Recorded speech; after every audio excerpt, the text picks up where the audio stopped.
9:39, el rumbo de la mañana, el rumbo del país. Bueno, tenemos el placer de recibir al amigo Bartolomé Pujal. Él es el director del Gabinete de Innovación del Gobierno Nacional del Estado Dominicano. Bienvenido, Bartolomé. Hola Bartolomé, ¿nos escuchas? Compañeras, todos compañeros, gracias por la invitación, amigos todos ahí. Un placer recibirte, saludarte, Francis Jorge de este lado. Hola Francis, ¿cómo estás? Bien, un placer. Bartolomé, ¿por qué un gabinete de innovación? ¿No hay instituciones en el Estado Dominicano responsables de esos temas? Sin lugar a dudas existen y por eso son miembros del Gabinete de Innovación, porque como ustedes habrán visto, el gobierno del presidente Luis Abinader ha creado varios gabinetes sectoriales en diferentes temas. ¿Qué son los gabinetes? Los gabinetes son un espacio interministerial en donde las instituciones del sector público en torno a un tema se juntan a unificar criterios en torno a un tema específico que requiera políticas públicas. Hemos visto que, por ejemplo, se ha creado un gabinete de transporte, un gabinete del agua, un gabinete de electricidad, como hemos visto una cantidad de entidades que están intentando hacer cuestiones en el tema de la innovación, pero de forma dispersa. El presidente de la República ha creado este gabinete en donde están las principales instituciones que tienen que ver con temas de innovación, desde la educación hasta lo que tiene que ver con la relación con los sectores productivos, lo que tiene que ver con la relación en el tema fiscal, con lo que tiene que ver con el tema de la creación de una cultura nueva en torno a ese tema. Entonces, la idea ha sido crear un gabinete para poder crear la Política Nacional de Innovación al 2030. Pues ese es el objetivo fundamental que tiene este gabinete. Tenemos un plazo de 180 días con el propósito de unificar criterios, de generar esfuerzos y sobre todo de que a través de unas mesas enunciativas que están integradas en el decreto que quiere el gabinete, está representado además el sector público, el sector privado, el sector académico y el sector científico. Escuchar sus propuestas y construir juntos una política que se le presentará al presidente y que eso luego dará lugar a reformas en el marco legislativo, reformas internas, reformas en la administración pública, reformas en el plano fiscal, etcétera, etcétera. Mira, este gobierno se presenta como el gobierno del cambio.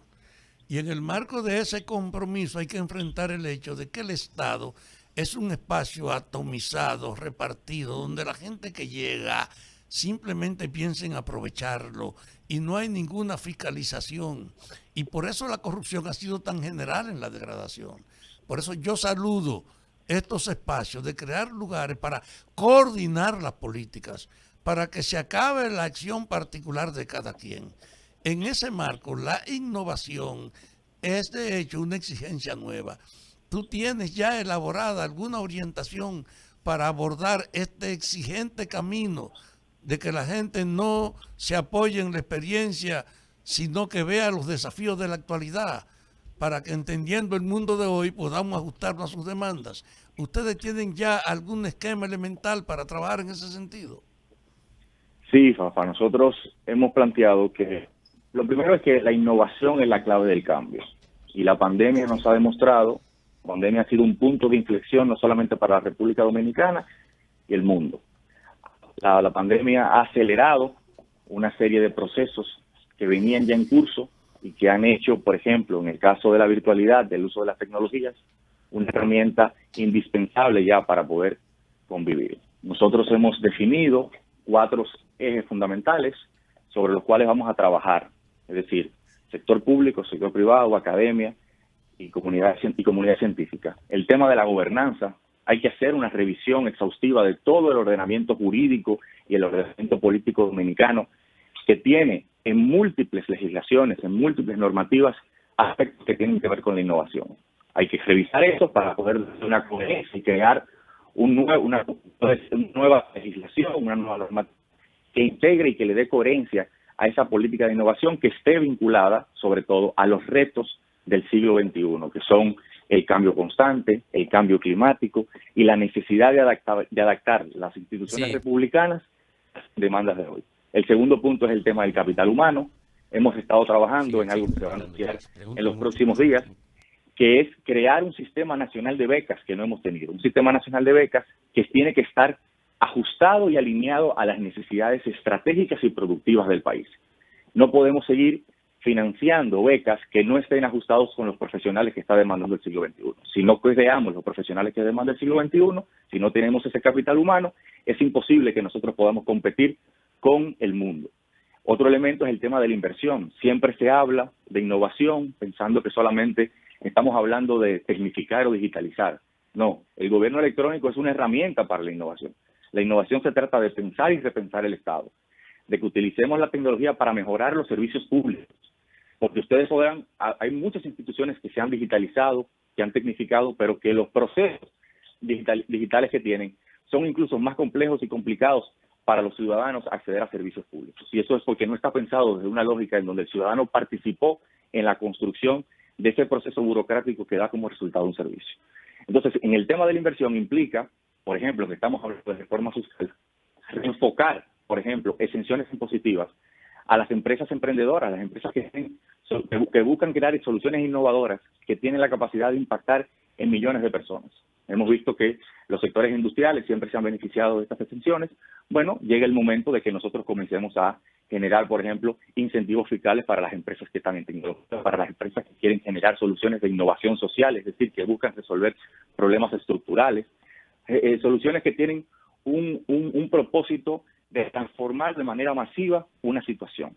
Si no hay inversión, si no hay presupuesto, este es uno de los países que tiene mayor el nivel más bajo de disponibilidad para capital de riesgo. Es decir, las empresas grandes no generan un círculo virtuoso para apoyar empresas pequeñas para generar soluciones innovadoras, y tampoco el gobierno ha tenido una actitud de Estado emprendedor, es decir, de promover este tipo de empresas que buscan generar soluciones, que buscan resolver problemas sociales.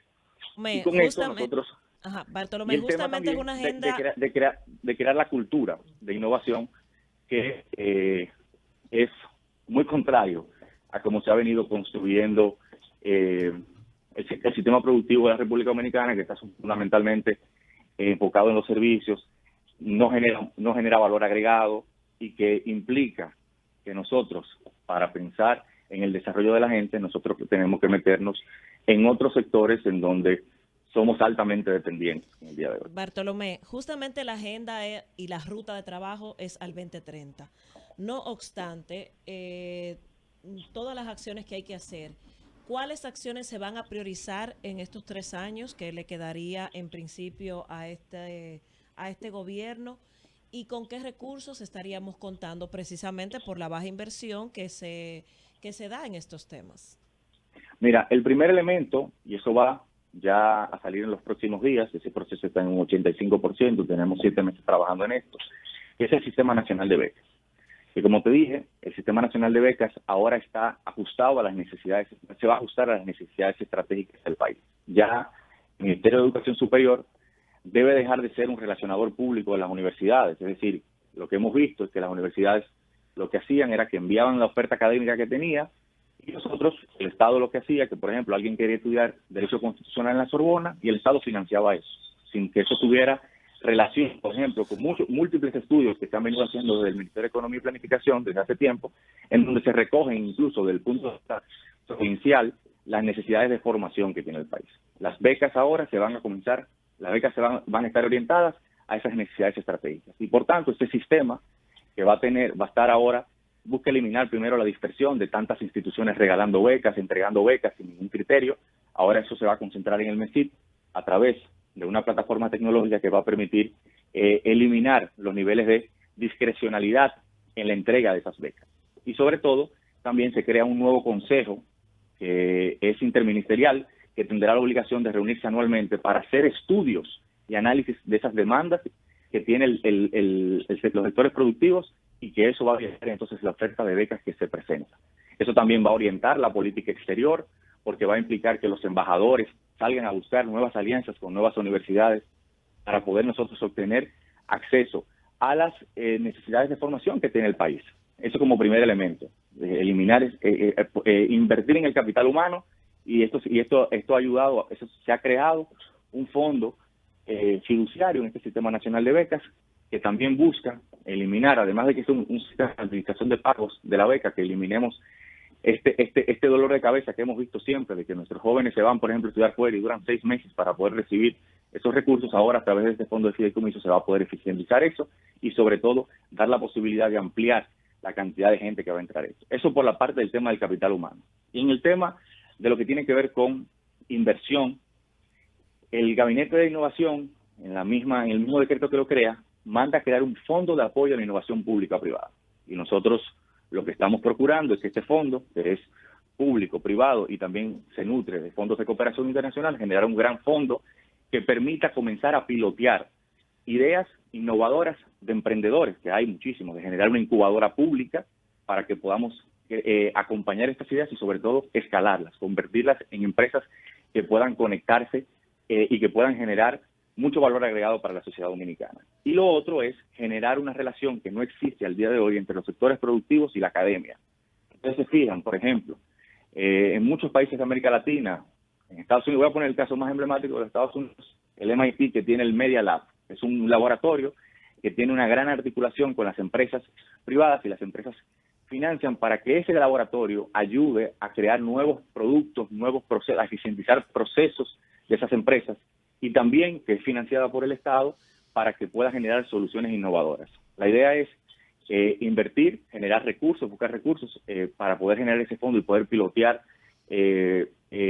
muchas soluciones que hay en el mercado, de gente que tiene ideas pero que no puede acceder. Una de ellas, por ejemplo, es el fondo SID, que es un fondo que tiene el MESID, que es uno de los objetivos que tenemos. Hay que transformar el fondo SID, la forma de acceder, porque la única forma de acceder a ese fondo es a través o de universidades o de centros de investigación que estén consorciados con universidades. Y eso está en contra de la dinámica del siglo XXI, porque hoy las principales ideas nacen en garajes, nacen en jóvenes que no son parte ni de un laboratorio de investigación ni de un centro de investigación reconocido, sino gente que tiene ideas, una idea que busca transformar y generar soluciones para problemas estructurales, y que, bueno, sin el apoyo del Estado o del sector privado no se puede desarrollar. Entonces nosotros estamos tratando de poder democratizar el acceso a esos fondos para que pueda entonces la ciudadanía y todas esas ideas que están viniendo de esta generación que tiene como propósito meterse en los asuntos públicos con el propósito de impactar, comenzar a cambiar el paradigma y la cultura de la innovación en la República Dominicana. Mira, primero saludar la creación, pero hasta ahora el Estado ha sido un instrumento al servicio del mercado. Por eso las reglas no le impone el gobierno, sino los sectores fundamentales de la economía, y el Estado ha estado a su servicio.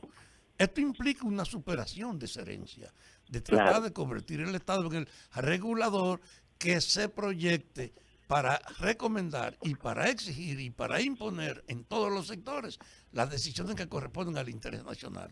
¿Ustedes tienen conciencia de que esto es un viraje en lo que ha sido la relación entre el Estado y el mercado? Totalmente, Fafa. ¿Tú sabes por qué? Porque en el pasado, si tú te fijas, se creaban muchos consejos en donde, por ejemplo, estaban representantes del sector público y estaban representantes del sector privado con voz y voto en temas de políticas públicas. Y ese no es el proceso democrático. El proceso democrático es que yo, Estado, gobierno, autoridad pública, elegida democráticamente, te escucho a la ciudadanía, escucho a los sectores productivos, y en función de eso genero una política. Y por eso yo pongo un ejemplo con el tema de la Ley de Desarrollo Fronterizo, que ustedes se acuerdan que fue sumamente bombardeada por los sectores empresariales. Y se crearon unos consejos en donde el mismo sector empresarial tenía una capacidad de... Entonces, incluso había un proyecto de ley que anda en el Congreso sobre el tema de incentivos a la innovación, donde creaba un consejo, donde todas las asociaciones empresariales tenían voz y voto para elegir a qué empresas, micro, pequeñas, medianas, se le podía dar incentivos para poder insertarse en el mercado. Y ellos decidían, entonces, imponían su criterio. Claro, entonces un claro conflicto de interés. Entonces, la figura de los gabinetes, y también pasaba lo siguiente, de que el Estado, con esa dispersión, un Estado que no conversa entre sí, que no conversa, no hablan los actores institucionales, sino que cada quien está en su isla. Cuando iban a espacios en donde tenían que interactuar con el sector privado les ganaba la batalla y la discusión, porque el sector privado sí quiere homogeneidad de criterios, sí tiene claridad en las posiciones que plantean en estos espacios. Entonces, de los gabinetes es que el Estado pueda conversar entre sí, que el Estado pueda unificarse y que pueda hablar un mismo lenguaje frente a todos los sectores. Ese es el propósito de cambiar esto, de que el Estado pueda asumir, como tú bien dices, ese rol de regulador que le confiere la Constitución y que forma parte del paradigma, el paradigma republicano que rige hoy no solamente en la República Dominicana, sino en todo Occidente. Bartolomé, sabemos de la importancia de estos temas.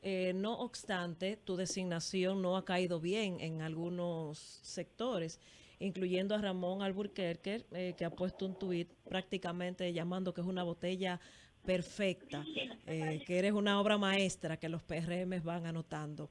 ¿Tienes alguna opinión sobre este tipo de reacción, sobre tu designación? Bueno, yo creo que eso es normal. Yo creo que hay mucha gente que evidentemente no quiere que gente como uno esté en las instituciones. Yo vengo del movimiento social, pero siempre he dicho que los cambios se generan desde las instituciones. ¿Es porque seas del movimiento social?